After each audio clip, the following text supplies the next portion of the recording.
မဖူးလေရှင်တို့ကိုပြပတ်စံလေးတစ်ခုရှိလို့ပေါ့နော်အဲ့ဒါဘာလဲဆိုလို့ရှိရင်မဖူးကိုဒီမှာမေးထားတာလေးကိုလာပြီးတော့ဖြည့်ပေးကျင်တာပေါ့နော်မဖူးကဘာလေးတင်ထားလဲဆိုလို့ရှိရင်ရာသီလာတဲ့အချိန်မှာရေးပေါ်တားစီတောက်မိတယ်ဆိုလို့ရှိရင်ဒီလိုမျိုးလက္ခဏာတွေဖြစ်တယ်ဆိုပြီးတော့တင်ပေးထားအဲ့ဒါကိုဒီညီမလေးကလာပြီးတော့မေးထားပါပေါ့နော်ရာသီလာချိန်နဲ့ရေးပေါ်တားစီတောက်မိတယ်ပေါ့နော်အဲ့ချိန်မှာရာသီသွေးတွေကများတယ်ပြီးလို့ရှိရင်စင်းနာမရသေးဘူး9ရက်လောက်ရှိပြီโอเคအဲ့တော့မဖူးရဲ့ပြောတဲ့လက္ခဏာတွေနဲ့တူနေရပေါ့နော်ဒါပေမဲ့တစ်ခုတတိတားစီကျင်တာပေါ့နော်လုံးကိုကဒီဟာကြီးဖြစ်သွားရဲဆိုပြီးတော့လုံးဝစိတ်ထိခိုက်မနေနဲ့ပေါ့နော်စိတ်ထိခိုက်တာမျိုးဖြစ်တယ်ဆိုလို့ရှိရင်ဒီကပိုဆိုးတယ်ပြီးတော့ဒီမဟုတ်လို့ဒီအရေးပေါ်တားစီဆိုတာကကြတော့ဟော်မုန်းပေါ့နော်ဟော်မုန်းအများဆုံးပေါ့နော်ဒီကိုဝင်မရအောင်ဒီဟော်မုန်းများတဲ့ဆေးကိုတောက်ကတာပေါ့နော်အဲ့ဒါကြောင့်မို့လို့ဒီလိုမျိုးရာသီသွေးတွေကမကမဖြစ်တာ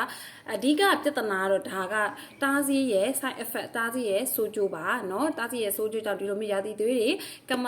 ဖြစ်သွားတာနော်အဲ့တော့တခုပြောချင်တာကလုံးဝစိတ်ထိခိုက်မနေပါနဲ့ပြီးတော့ကိုကအရေးကြီးဆုံးတစ်ချက်ပေါ့နော်ကိုတောက်တဲ့အချိန်ကိုတောက်တဲ့အချိန်ကဒီ24နာရီမကြော်ခင်တောက်ထားတယ်ဆိုလို့ရှိရင်ဒီကကြတော့63%အထိကိုမှเนาะဒါက